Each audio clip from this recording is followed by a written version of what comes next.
I just recently implemented is doing the hardest thing as soon as you wake up. So this has been a revolutionary fucking tip.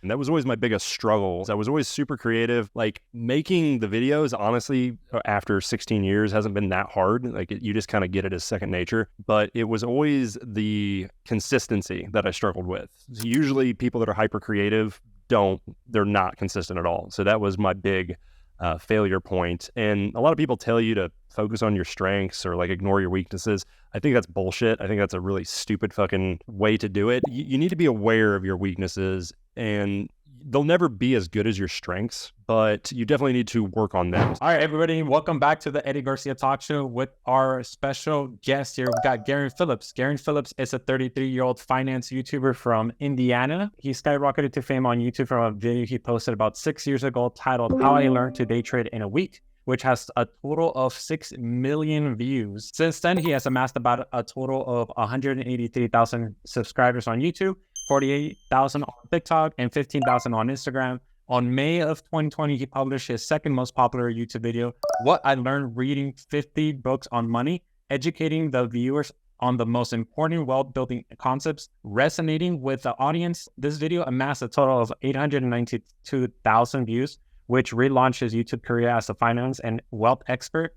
On August of 2021, he posted a video on TikTok catered to men, advising them what to say when a girl breaks up with them. This video blew up to a total of 2 million views and over 100,000 likes, which this video resonated with so many people that it even showed up on news television aired by a daytime news channel. And lastly, beginning of this year in 2023, Garen launched a new YouTube channel called Algorithm Investing, where he designs AI trading strategies that outperform the market using a software called Composer.trade.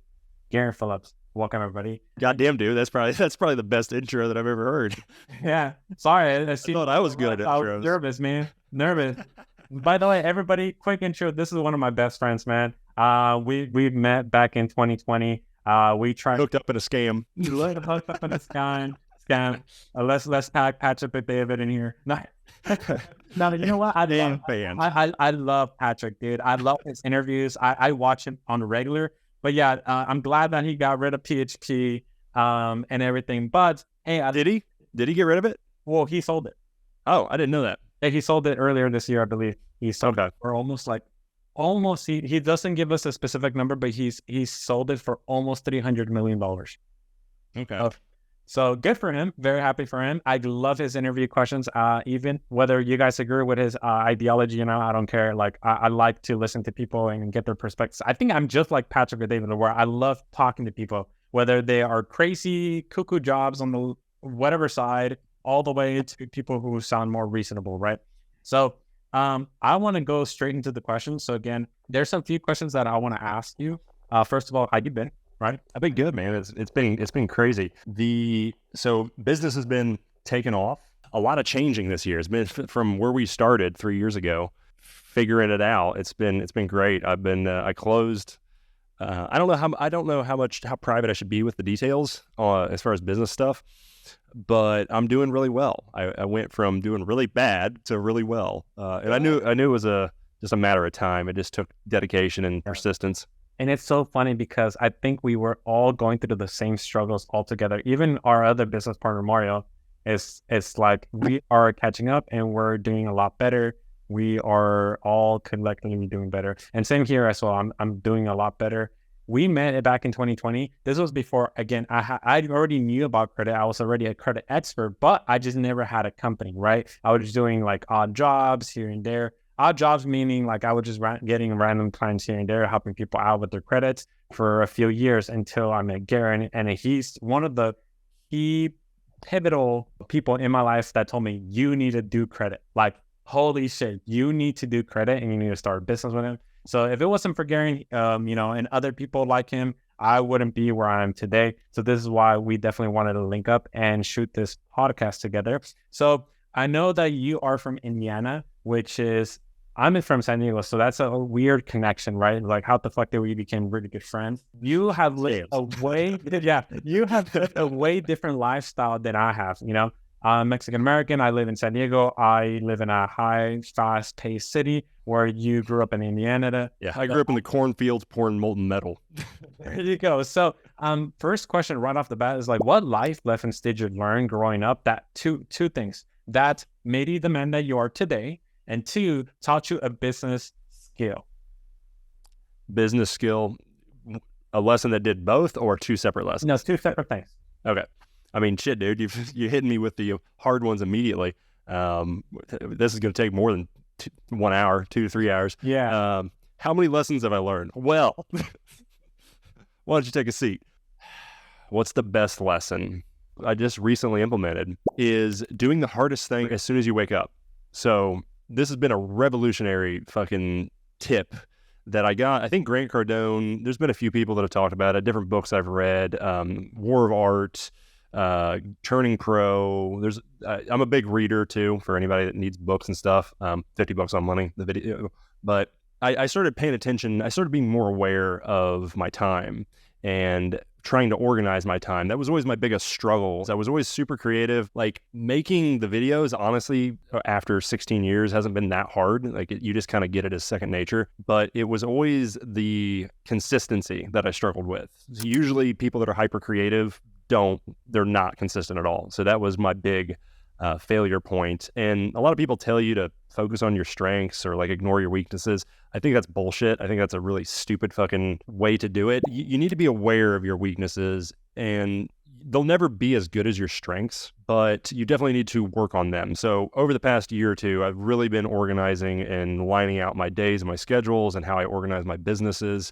But one thing that I always put off was doing the hardest thing. So I would wake up sometimes at 11 a.m., sometimes at 4 a.m. And there's a direct correlation that I noticed to how productive I was based on how early I wake up. If I'm waking up at 4 in the morning, I'm just killing everything. I get everything done. There's no distractions.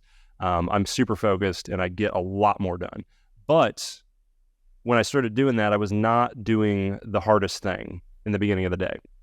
I would do easy things. I would do menial tasks or whatever. And then I would push off the thing that I knew I needed to do to grow my business or grow my future because, just things would happen. 10 a.m. would roll around. I'd be doing something. I'd go to the gym. I'd come home 1 p.m. Somebody'd start texting me, or I'd start talking to somebody, or I'd have this little thing to do or this menial task to do. And you just kind of push off that most important thing that you need to do that you're avoiding. So I changed that. And that was something I just implemented maybe like a month or two ago. And it has been astronomically beneficial to my business and what I'm doing because it's just, that's one of the biggest tips that I've recently done. That's probably had the biggest impact is waking up and doing the hardest thing immediately. But then it gets into organizing what is the most important thing you need to be doing for the day, which a lot of people screw up too, which I also screwed up for a long time. So how do you fix that? Because I have a very structured day-to-day process. You got to get your sleep lined out though. How's that going? Actually, since we haven't talked about, my sleep has been on point. Mario, my personal trainer, has told me like, dude, you need to go and fix your sleep. So actually, since last time we spoke, we've been fixing my sleep. So now it's definitely anywhere from 6 to 8 hours consistently around the same time. That's the other. It's like it needs to finally. That was finally, like your right. Finally. So my thing with that is that if you have a structure, how can you implement the most important thing in your daily life that you need to get done when certain things may take different times, and how can you plan ahead of that? Let's say I'm a 9 to 5. Hey, I work 9 to 5. I got to get these hours done. I have kids. I go pick them up. How can I do that? Or as a business owner, hey, I got meetings every single day at 9 a.m. with my team. I got this, I got that. So how can I structure that most important thing throughout the day? The easy answer is just wake the fuck up earlier and go to bed earlier and decide what you're going to be doing in the morning and set aside 2 to 3 hours. I know nobody likes to wake up at 4 in the morning. Like when you start doing it, that's not fun. I used to hate waking up early in the morning, like despised it. When I worked the manufacturing career, pouring molten metal, running machines and all that, I would have to get up at 5 in the morning, sometimes 4 in the morning, 6 in the morning. So I just had like a mental barrier of like, I do not want to do this. Part of the reason I wanted to be an entrepreneur and do my own thing is so that I could wake up later in the day.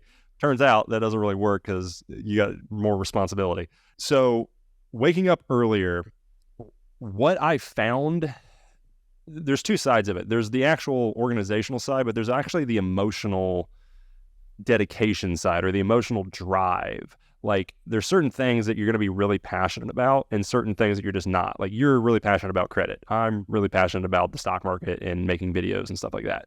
So aligning the long-term views, that's why I said starting with the 5-year thing. The 5-year thing, the more you ingrain that in your mind and you make that your vision, the easier it is to wake up at 4 a.m. in the beginning of the day.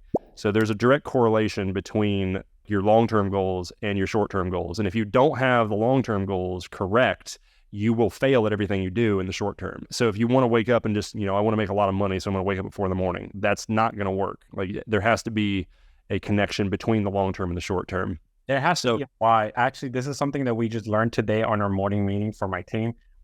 A lot of companies don't even answer the question, why? Why did this person buy from me? Not how did they buy from me?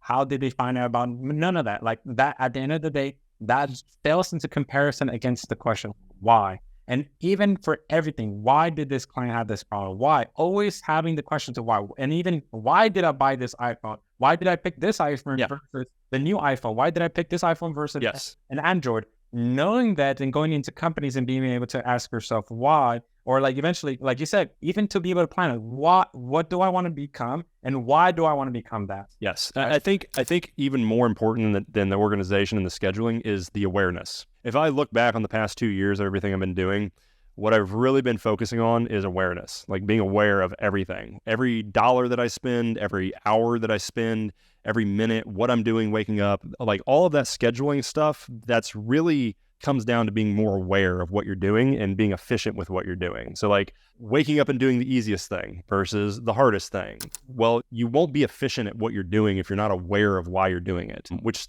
sounds weird, but I think the awareness is the more important aspect there. That is correct. Because that's beautiful, because a lot of people are like, hey, go do this because I'm just telling you to do it.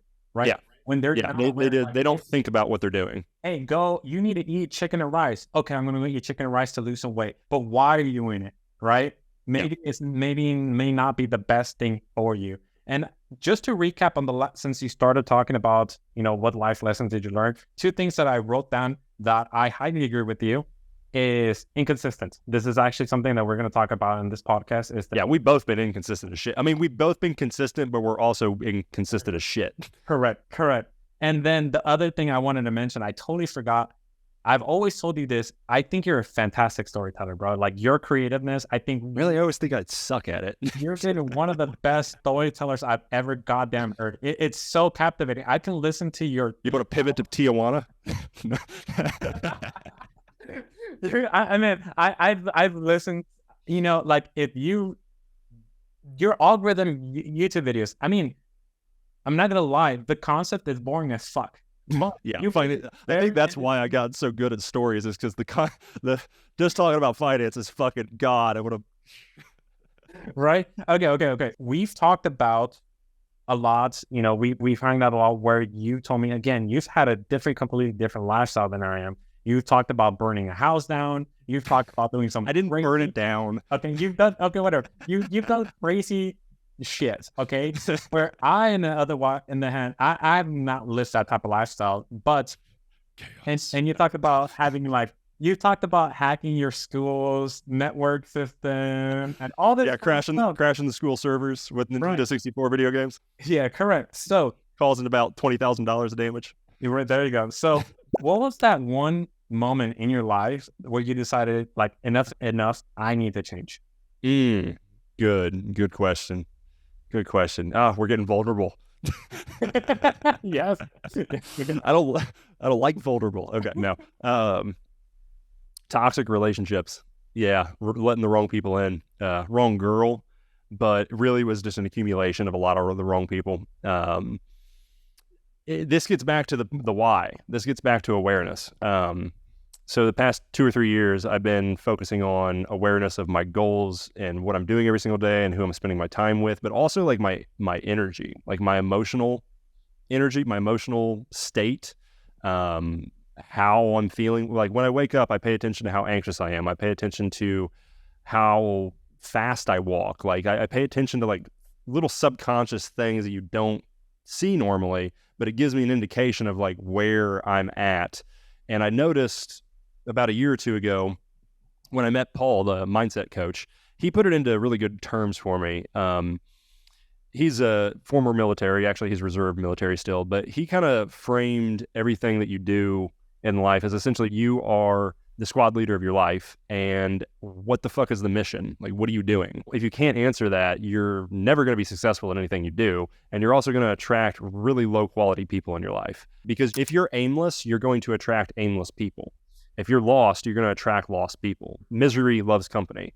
So a really hard transition over the past 3 years for me was isolation. I'm naturally a very extroverted person. So I had to remove a lot of people and a lot of behaviors, a lot of hobbies, a lot of things that I was doing in my past to kind of reset the bar, reset everything I was doing emotionally, spiritually, socially, everything. Nobody fucking talks about this, but it's really difficult to basically delete the old you, delete your old life, because a lot of the things you do are you. Whether you realize it or not, you're a credit guy. You are credit. That's a part of your identity. So if you were to say it's not, but if credit was like a toxic thing or something that you realized you needed to remove from your life, it'd be really fucking hard for you to do that because it's so ingrained into who you are. But I noticed just after turning like 31, 32 years old, reevaluating what I was doing, who I was spending time with, what I was spending time on, and just hitting the reset button. So yeah. Did I tangent? I can't remember what the question exactly was.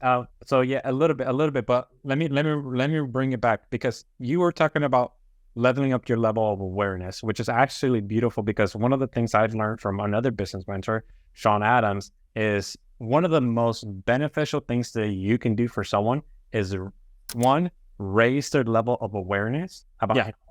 And that's all my YouTube videos are. Correct. You're raising the level of awareness of somebody of what's possible. Because when you do that, another friend of mine has said, you don't know what you don't know, right? So when you raise your level of awareness, that stuff that was unknown that you did not know about, like, gets moved to the category of like, there's things I know about that I don't know about.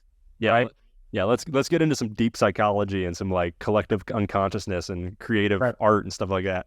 There you go. So the question was, what was the one moment in your life where you decided to change your life? The reason why I asked that, because my moment was when I was at Domino's and I took a look at my left, and there was a few delivery drivers standing there at Domino's. At this point, I was working at Domino's for 6 years already. And when I looked at them, those drivers, one of them was in their 60s, the other ones were in their 50s. Okay. That happened to me. Yeah, that happened to me in manufacturing with my father, but keep going. So when I looked at them, all of a sudden a chill on my spine said, if I don't get the fuck out of here, I will be them. It's terrifying.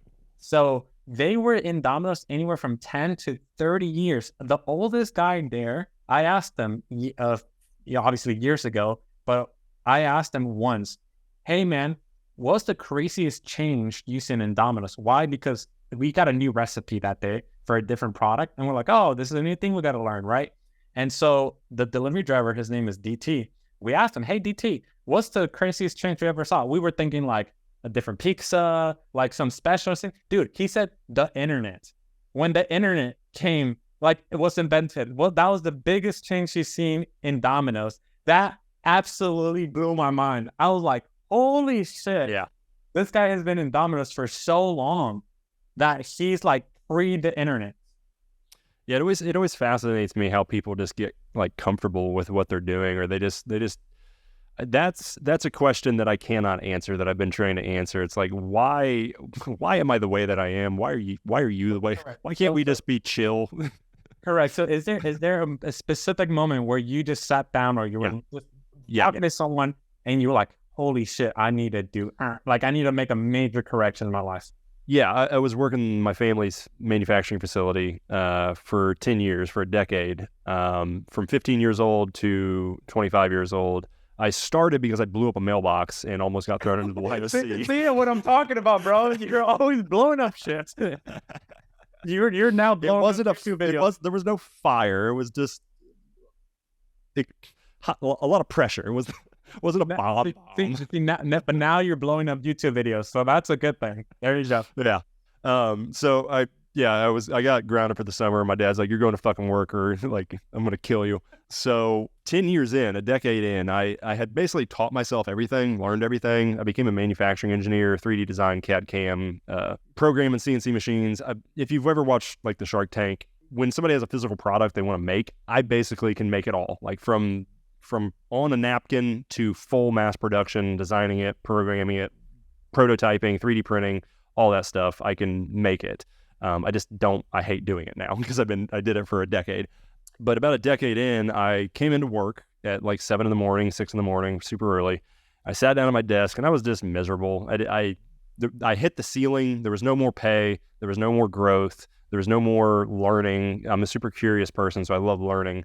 And I was also just completely unaware of who I was and what I enjoyed. Like that goes back to why I think awareness is the most important thing. Because if I look back then, my life, I was super miserable and depressed and hanging out with the wrong people and just in a career that I didn't like.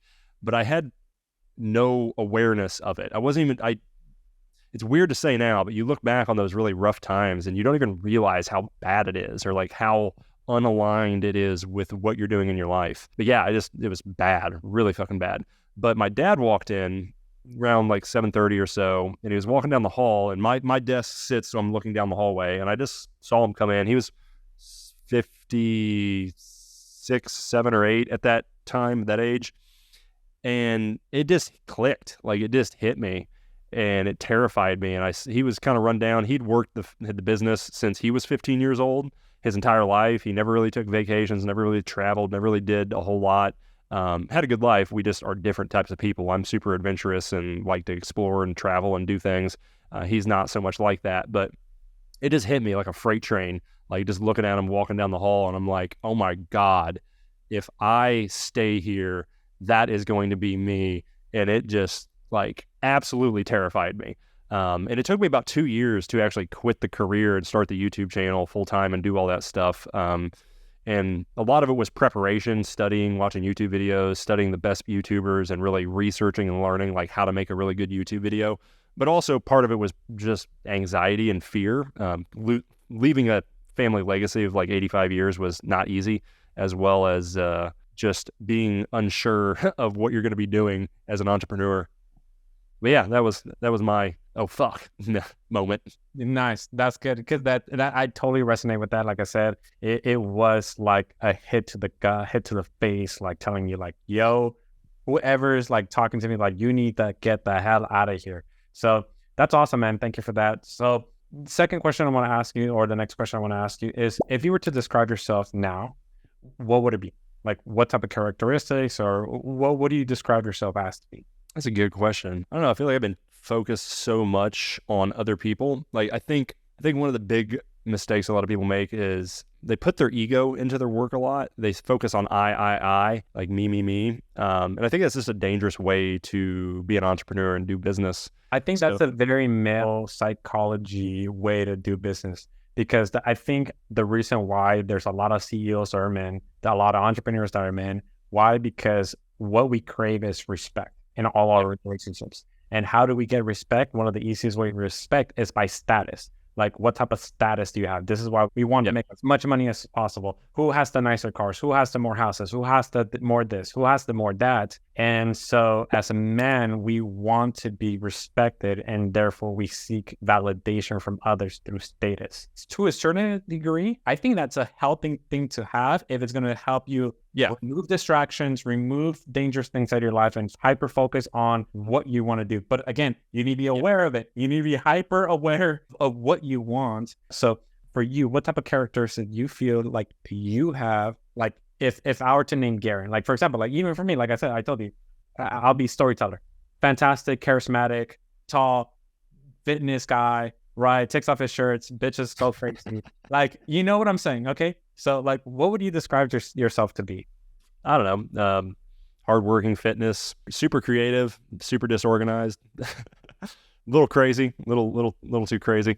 Right. That's actually fun to talk. I was talking to my sister. Are we talking? Yeah. Gareth. Gareth. Yes, Gareth. You need to send me that picture, bro. People need to know what we're talking about. I have two versions of me. Alter ego. There you go. So, okay, cool. The reason why I asked is because I'm trying to compilate to see what are the characteristics that top performers have. Okay. I'm trying to see like, okay, you are a top performers. Chip on the shoulder. You have to. So back to that thing where you're talking about, you have to want to prove yourself. I think it's super dangerous and extremely toxic for men to repress the competitive desire to do more or be more. Anybody that I know or anybody that I've grown up with that shies away from their desire to compete, like really it's competition. That's what it is. Like on a root level or a psychological level, it's men competing against other men. And I think a lot of men are actually extremely competitive. They just are not aware of where they're putting their competitive energy. So I've got a friend, he's not doing well health-wise, physical health-wise and mental-wise, and I've been kind of keeping tabs on him and catching up with him and trying to like push him and guide him where I can. But if I talk to him, I've known this guy for almost my entire life. And if I talk to him and I asked him, are you super competitive or like, do you want to compete or like be better? He'd probably be like, not really.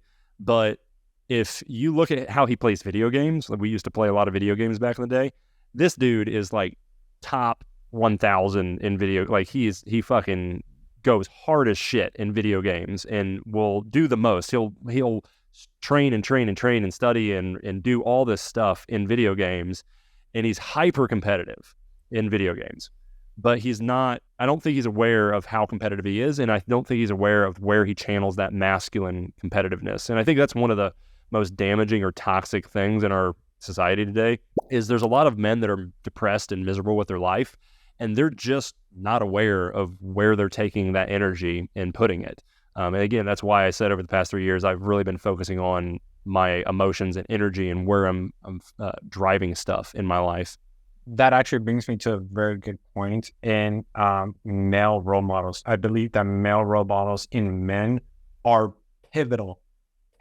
Why? Yeah. Because they help you elevate your level of awareness. Not just that, they're literally the model. They set the standard. They give you a place to aspire from. They give you a image of who you want to become in the future. Yeah, you have to have people that you look up to in life, or you're going to have no direction in life. Mine was my grandfather. Talking about status and respect. I think men measure respect and status differently. Some people measure it materialistically. Some people measure it socially, but I think if I was to refine how I measure respect, it's by how loved you are to the people around you and the people that you help in your life. But that's because of my grandfather and who he was. My grandfather basically built a multi-million-dollar family business manufacturing facility out of his chicken coop in 1947. So he literally was chiseling wood in a farm 90 years ago and built it into a full-fledged business over about 80 years till he passed away. I think it was 75 years when he passed. But at his funeral, I had hair down to here. I was very much in my Gareth. But I went to his funeral, and I ended up standing in calling hours for like 5 hours, shaking people's hands and people telling me how amazing my grandfather was and all the things that he did and who he helped him with. And one guy was like a convict, couldn't get a job anywhere in the 1970s, put his kids through school, worked for him for 15 years, gave him a small loan. Hadn't seen my grandfather in like 15 years, showed up to his funeral. Another dude in the 1950s was building a barn. And during the 1950s, my grandfather was working like 16 hours a day, 6 days a week to build his business. He had like no free time on top of taking care of 2 kids and his wife, and somehow found time to help this dude build a barn. And that's just like the type of guy he was. And for 5 hours, I stood in calling hours with people telling me stories like this. Probably 500 people showed up, and he was like 83 years old. And at this time, I had hair down to here. I was wild as shit, no direction in my life. And I was just like, who the fuck was my grandfather? Because I just knew him as Grandpa. And, I worked for the business for like 3 years, but I was just not aware of like the level of respect and love that he had. Or the people had for him, and he had for other people too. Very important aspect there. I don't think you can gain love or respect or value in life without giving value. And I think that's one of the core things with entrepreneurship is, again, you asked me that question of like how I define myself. I really have not been focused on myself at all over the past couple months because You're just driving from the ego at that point, which is not how you succeed in life. You have to drive from selflessness and serving and helping people. Yeah, actually, the one I want to bring up is that the way that you find status in that situation is by the value that your grandpa was offering to the community. Yes. Like during his free time, he still provided so much value and he's helped so many people that for 5 hours, people were coming up to you, telling you like your grandpa was the top G, right? He helped me here, he helped me here, he helped me there. And so therefore, he was able to impact his community, whatever his community is. And I think as a man, that is one of the things that I'm striving for. One of the things I tell people is like, I want to become a champion of my people, right? Yes. My community and it's just not like just Mexican Americans. I want to be able to help as many people as possible, but I understand that Mexican Americans are going to resonate with me the most because of my backstory, because it sounds exactly like theirs. So I think high performer individuals like ourselves, we want to earn respect from our communities, and therefore we're willing to sacrifice our free time and everything, not even focus on ourselves, because we're always constantly trying to give back to the community. But at the end of the day, it's going to feed this ego that we have, like, oh, like, look at how much good we do to the community, which is a good thing. Like that is actually an overall positive thing for society. Yeah, I think if you really get deep into the psychology, it's actually an insecurity. It's actually like we don't want to feel like we don't have value. We don't want to be worthless. I think that's an evolutionary characteristic that was essential, because when we were in tribes and stuff, if you provide no value to the tribe, that's super dangerous. Out of here. So like Ween is like, how do I provide value? And actually, I was watching a podcast with Grant Stephan and Graham Cardone, where his daughter is like, the number one thing I want to do is like learn how to provide value. Like I want to be able to provide value. Like, and that is very, very true, because people who don't have a level of awareness and they don't have their purpose, the reason why they feel lost is because they don't know how they're providing value to society, right? Yeah. And this can be especially like when we are very wealthy individuals and we have our own children. I already have one, but like when you also like, how do you instill that sense of like, go out there in the world and hustle and provide value, because you have all the money in the world. So right now we tell them they're worthless. No. Right. Yeah, exactly. Like pretend that you've been poor for like 2 decades and then surprise, you're a multimillionaire, right? Now, but basically that surprised the heck out of me. And I just listened to this podcast recorded by Grant Cardone. One of the most important things that my dad is teaching me is that I need to provide value. And because that's going to give them purpose for the rest of their life. It's a feedback system. Yes. And then even Alex Formosi talks about people who win an infinite game always beat the people who win a finite game. So for example, to become rich, or financial freedom, you can do that with a few $1,000s, and then you gain financial freedom and you sit there for the next 45 years of your life being like, what the fuck do I do? Yeah. I'm lost. Yeah, a lot of people actually implode when they get freedom from their wealth. I technically was making a lot of money, but I didn't have my purpose lined out. And the universe will give you what you need and take it away just as quickly. Like how Alex Formosi said, the whole game is to play the game, is to be in the game for as long as possible. And then all the money goes back into the casino. So again, but you need purpose. It can't be like, oh, I want to buy a Ferrari. Cool. Those are motivators to help you with your purpose. If that's going to motivate you and that's something you want and you want to enjoy, that's awesome. Go ahead and get the Ferrari, go get the yacht, go get the nice mansions, do all that stuff. But there needs to be a purpose. Otherwise, no matter how wealthy you become, you are not going to be happy, right? Because purpose is what's really going to be able to bring on happiness. Okay, we went on a tangent there. So let's go with the next ones. The next one I want to ask you is, do you consider yourself lucky? Ooh, that's a good question. I don't like the word luck, but yeah, I was definitely given a specific set of experiences and a specific set of genetics and a specific set of beliefs. I don't regret anything that happened to me or any of that. I guess it depends on like what you define as luck. Like, do I think I just got lucky with my success? No, because I know the work and the suffering that was required to get that. But I definitely am aware that like a crazy amount of things fell together in order for me to be where I'm at today. And if like there's pieces that I can look at and say, yeah, if this hadn't happened, I don't know if I would be where I'm at. Correct. I 100% agree with you.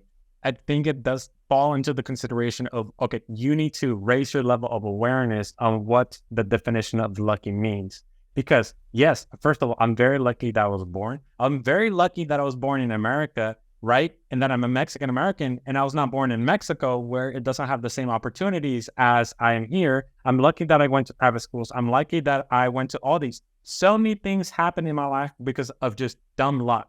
Like, I just got lucky. I completely understand that. The thing where I say, people phrase it differently, but like, to be successful as a business or entrepreneur, you need to put yourself out there, or you need to do certain things that have proven if you do enough of these things, the chance of you becoming lucky skyrockets, right? Certain daily habits, certain mindsets, certain things are the things that will help you achieve success, right? So for example, like networking, you're just like, I got lucky the fact that you connected me with Sean Adams. I connected with Sean. I didn't connect with Sean. You were the one who connected me with Sean Adams. Really? What?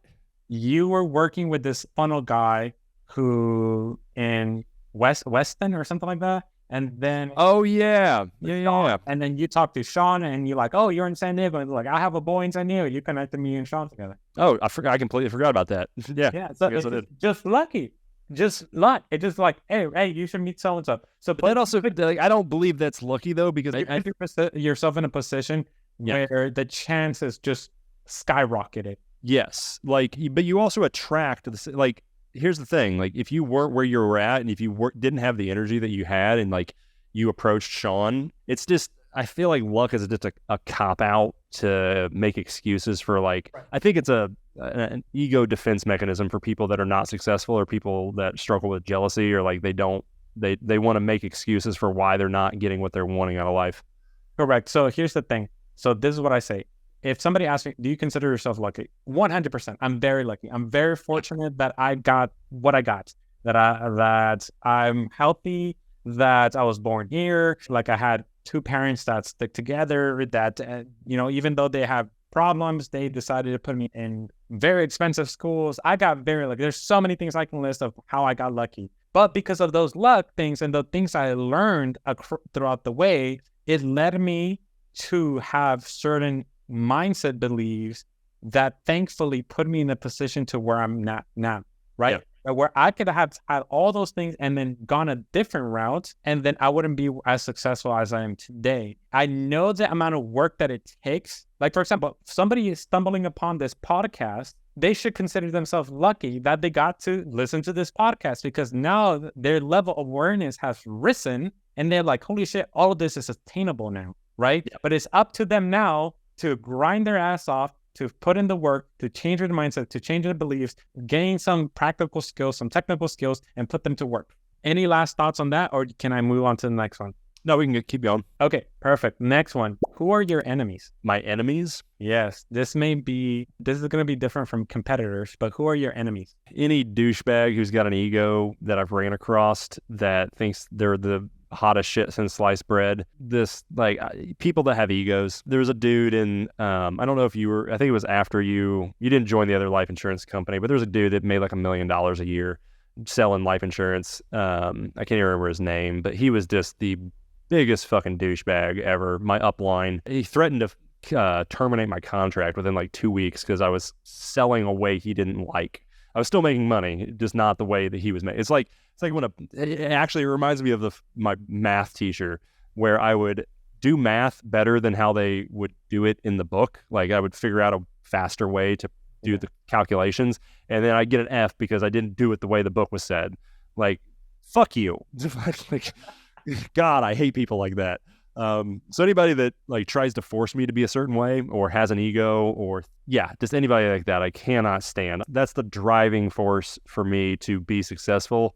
This is super shallow and petty, I guess. That's like not the only reason that I want to be successful, but it is really satisfying to look at somebody that thought they were the coolest fucking thing in the world and be like, yeah, bro, not so much anymore. Yeah. Okay. So I think you understood the homework assignment. So I tell people enemies, some of them get confused, and I never throw it in their face either. I just like silently. Yeah. Like, especially when you break up with someone, like everybody, Yes, like, relationships too. I'm going to show them like what they're missing. And the best way to get revenge on like an ex is like to be massively successful. Yeah, the best revenge is when you finally look back and you're like, I don't even care anymore, and you really fucked up. Yeah. So the reason why I asked this is because highly competitive men and highly successful entrepreneurs have certain enemies, and then a lot of them are petty things, you know, and it comes back to maybe they have a chip on their shoulder, they have insecurities, but like those are the things that are just constantly driving them. Like, for example, I always told you this, I want to go back to the restaurant business one day, right? Yeah, I learned from Domino's, and once I'm massively successful and I have fuck you money, I want to come back to the restaurant business and start my own franchise or my own corporation, right? And like instead of like Domino's, Pizza Hut, whatever, Lalo's Pizzas or Eddy's Pizzas, right? And just bankrupt all the pizza companies. Just because I know so much, just because I'm that fucking good, just to prove and stroke my ego. That is it. I don't even care about making a profit. I just want to make them go bankrupt. Well, that's how I started YouTube videos. Like that's how my one video blew up. I saw what was on the marketplace and I was like, this is all fucking bad. And I can do this way better. So you have to have that degree of ego. And it's a bit of delusion too, because you don't really know if you can do it better until you do it better. I think of the Dunning-Kruger effect or the uncanny valley or the thing where that like, everything you don't know, but I guess it's a bit different for you because you actually worked in the pizza place. So you're talking about like there's certain people in your life that you are those egos, and then they're just sometimes they just pop up in your head, and you were like when you're fucking working on yourself, you're like, fuck it, I'm gonna get it done because that fucking asshole from like 2 years ago that I just randomly talked to one day. I probably do that with exes or girlfriends. Not so much I've always been internally competitive. I've never, like, even when I was playing sports in school, when I used to drag race, I never really cared about the person next to me. I've just never been like that. It's always just been, how can I be better? How can I do better? What am I doing wrong? How can I improve? My biggest fear, my biggest driver is that I wake up a year from now and I'm exactly where I was at, or I'm exactly like I was. So there you go. That's an enemy. So the enemy. Old me is my enemy. Yeah, there you go. So there you go. So like that's what people like. They're like enemies. I don't understand. That's an enemy right there. Okay, perfect. The next one, I know we only got. I didn't think about it that way, but you're right. Yeah. Okay, so the next ones I want to talk about, like just quickly, even though I really wanted to get into this, is the whole inconsistency, right? Yeah. I've told you for years, like, dude, just stick to YouTube, bro. Like, you're such a good storyteller, bro. Stick to what you know, man. You have the original, Garen Phillips YouTube channel. You have TikTok, that blew up. You have now this new one, right? The algo trading, and that one is sitting at 600 subscribers, right? I'm not trying to call you out or anything, but like, what's going on, man? Like, why do you think that one is only sitting at 600? Because even I've seen those videos. You know what? Like I said earlier, not like entertaining, right? Not a fucking fancy, like it's not a Mr. Beast video, right? Yeah. But you're such good storyteller, and you're such a good at educating and making the video slow, very consistent. Like even when I'm working out or walking in a treadmill, like, dude, I can watch it, I can digest that, and I'm not interested in investing at all. But I can sit down through a 45-minute YouTube video of yours because you are entertaining, man. You're really good at storytelling. Why all the inconsistency throughout the years of YouTube? And then what is that thing that this algo trading YouTube channel is just, why is it not popping up? So inconsistency through YouTube was because mentally, I did not see myself as a professional. There's a really good book, Turning Pro and the War of Art. There's another book by that author. They're only like 2 hours long, but they're really good. But basically, I didn't see my YouTube as business or work. I saw it as an artistic endeavor. So I had beliefs and motives that were driven by basically how I felt. So like, which is where art comes from. You have to have an emotional drive to create. But I think this transition now over this past year and with the Algo YouTube channel, well, one, I haven't uploaded videos on it for like 10 months. So your YouTube channel doesn't grow if it doesn't, if you don't upload to it. But the reason I wasn't uploading because I wasn't getting paid and I wasn't revenuing from what I was doing. And I just I was in survival mode, basically trying to like make ends meet. It's very hard to focus on the most important thing you need to focus on when you're in survival mode and when you're in that emotional state or that survival state. So that was why it struggled and didn't take off over the past year. But recently, I just got contracted to, I'm getting paid very well to produce this content now. And it also costs money to produce this content. I'm having to pay editors and do all that stuff. So like I have a professional editor now that I was not able to afford like a year ago. And it was just so new and fresh that I wasn't able to. But I would say now I actually look at this new YouTube channel as my consistency. Like this is my thing, my business. We're actually about to launch the website for the community. I also run like a 4,000 man online community for this business and for this YouTube channel. So there's an entire like back-end infrastructure we didn't really even talk about, but I'm not worried about popping off because I know what I'm capable of and I know what the revenue is for what I'm doing, and especially in the finance niche. It's just a matter of dedication and consistency and doing it from there.